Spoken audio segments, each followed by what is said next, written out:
Khilafah Ratu Adil Sabdo Palon. Sebagai sebuah ideologi, saya akan melihat khilafah dari sisi yang lain, yaitu makna filosofis seperti halnya Ratu Adil dan kebangkitan Sabdo Palon Majapahit.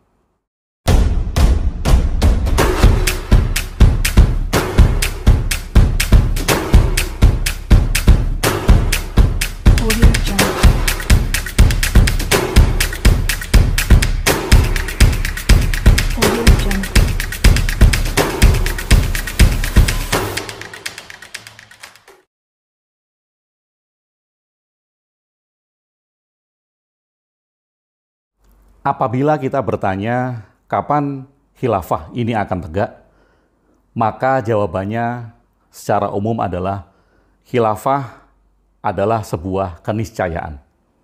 Ada dan tidak adanya kita, manusia di zaman ini, maka khilafah akan berdiri. Kapan? Sekali lagi jawabannya adalah keniscayaan. Dan sejak masuknya Hizbut Tahrir ke Indonesia sekitar tahun 1980-an, kalau saya tidak salah, yang dikatakan sebagai waktu keniscayaan, memang tidak ada target pastinya. Sehingga setiap ganti generasi, jawaban keniscayaan merupakan jawaban yang membangun mimpi-mimpi, seperti ungkapan akan indah pada waktunya.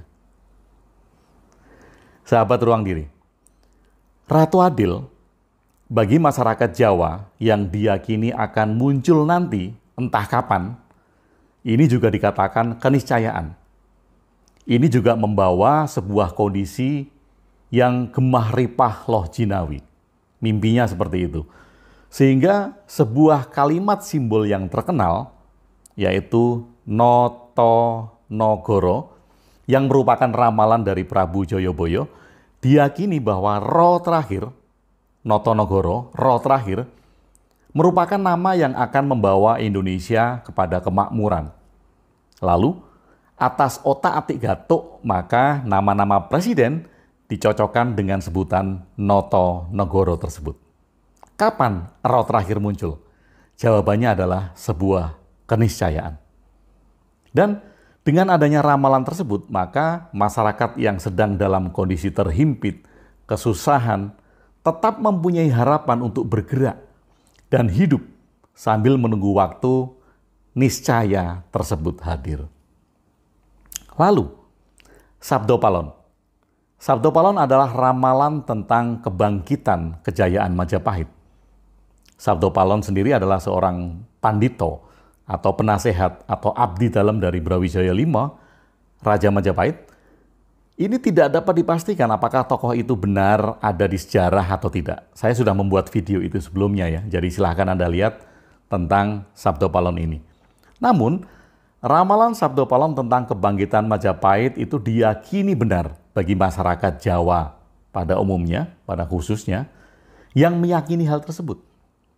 Setelah Brawijaya digulingkan pada tahun 1478, Sabdo Palon bersumpah akan kembali lagi 500 tahun ke depan, yaitu saat zaman di mana korupsi merajalela, bencana alam melanda, ia akan datang dan mengembalikan keyakinan Majapahit tegak kembali.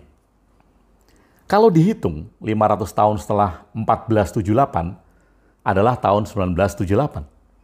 Saat itu terjadi bencana dengan meletusnya Gunung Semeru, dan sebagian meyakini ramalan itu benar akan terjadi. Namun sampai sekarang, Sabdo Palon tidak kunjung muncul. Bahkan masyarakat yang meyakini masih menunggu karena zaman ini, sekarang korupsi, kejahatan, bencana itu melanda. Dan janji Sabdo Palon adalah jawaban untuk mewujudkan masyarakat adil dan makmur. Sahabat, saya akan melihat ini dari makna filosofis. Khilafah Ratu Adil dan Sabdo Palon adalah sebuah keniscayaan. Tiga-tiganya ini adalah keniscayaan. Ya, tiga hal itu lahir dalam masa masyarakat yang meyakini masing-masing kondisi tersebut sedang dalam kondisi terpuruk dan mengharapkan kebangkitan dari masa kejayaan yang pernah dipunyainya. Khilafah pernah jaya, pada masa adanya khilafah itu sendiri. Tanah Jawa meyakini adanya impian Gemah Ripah Loh Jinawi kalau dipimpin oleh Ratu Adil. Sabdo Palon adalah sebuah mimpi dari kejayaan Majapahit. Jadi ketiga-tiganya ini merupakan harapan sebagai keniscayaan akan kemakmuran. Dengan adanya mimpi dan harapan tersebut, masyarakat ini terus bergerak, tidak terpuruk dalam pesimisme atas kondisi yang tidak ideal menurut mereka ya. Setidaknya ini hampir sama dengan harapan yang diserukan oleh Musa tentang tanah yang dijanjikan. Kapan tanah yang dijanjikan itu ditemukan? Jawabannya adalah sebuah keniscayaan. Sahabat Ruang Diri, mari kita melakukan refleksi tentang makna filosofis ini. Apabila kita meyakini bahwa khilafah, Ratu Adil, Sabdo Palon merupakan sebuah kejadian peristiwa yang akan kembali, maka kita hidup di dalam mimpi. Kita masih hidup di sebuah mitos yang sangat mungkin diciptakan untuk sebuah perkembangan, atau malah untuk evolusi kehidupan itu sendiri. Saya menyebutnya ini mitos ya, harapan yang dibangun, cerita yang dibikin agar kita tergerak menuju kepada sebuah kemajuan. Saya menyebutnya ini sebagai sebuah mitos yang baik. Apabila kita menyadari bahwa sebuah mitos diciptakan untuk pertumbuhan, maka yang harus kita sadari bersama adalah pesan di balik mitos tersebut. Apa pesan khilafah? Apa pesan Ratu Adil? Apa pesan Sabdo Palon? Tentu saja, pesan ini bukan bentuk fisik. Sekali lagi ya, bukan bentuk fisik, bukan bentuk peristiwa yang kembali lagi, namun kesadaran yang dibawanya. Kesadaran tentang khilafah, kesadaran tentang Ratu Adil, kesadaran tentang Sabdo Palon adalah sama, yaitu pemimpin yang mampu berakal sehat, tegas, adil, jujur, bijaksana, semua sifat ideal ya. Apabila kebangkitan khilafah, kebangkitan Ratu Adil, dan kebangkitan Sabdo Palon adalah kebangkitan sebuah kesadaran, maka jelas ini adalah sebuah keniscayaan. Kebangkitan kesadaran merupakan sebuah keniscayaan. Saya ulangi lagi agar tidak salah dengar. Apabila kebangkitan khilafah, kebangkitan Ratu Adil, kebangkitan Sabdo Palon adalah kebangkitan sebuah kesadaran, maka ini jelas bahwa semua itu adalah keniscayaan. Kebangkitan kesadaran adalah keniscayaan. Ingat, saya katakan ya, kebangkitan kesadaran, bukan kebangkitan peristiwa atau bentuk fisiknya. Apabila kesadaran ini bangkit di dalam diri setiap manusia Indonesia, maka ia telah menegakkan apa yang dinamakan khilafah. Apabila kesadaran ini bangkit di dalam diri setiap manusia Indonesia, maka ia telah melahirkan apa yang dinamakan Ratu Adil. Apabila kesadaran ini bangkit di dalam diri setiap manusia Indonesia, maka ia telah mewujudkan apa yang dinamakan Sumpah Sabdo Palon. Sahabat Ruang Diri, sekali lagi mari kita bercermin dari refleksi makna filosofis ini.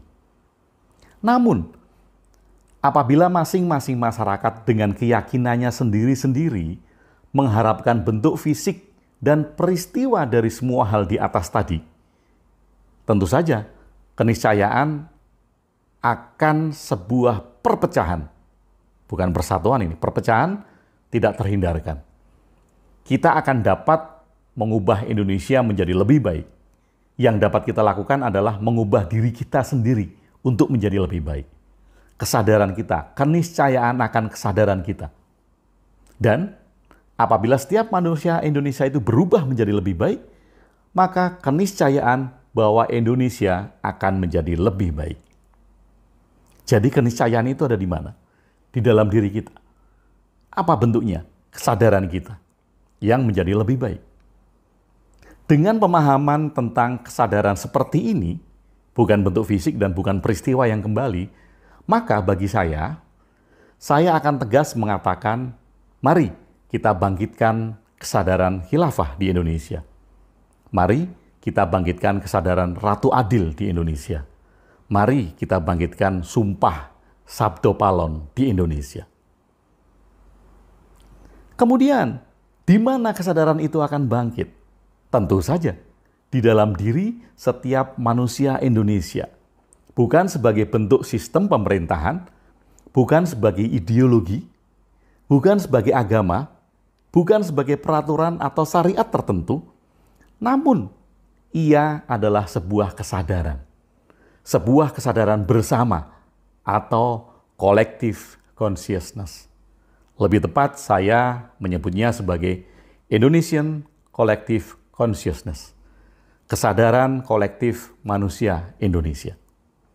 Kalau ini bangkit, kesadaran kolektif bersama ini bangkit, Indonesia akan maju, Indonesia akan bersatu, dan Indonesia akan kuat.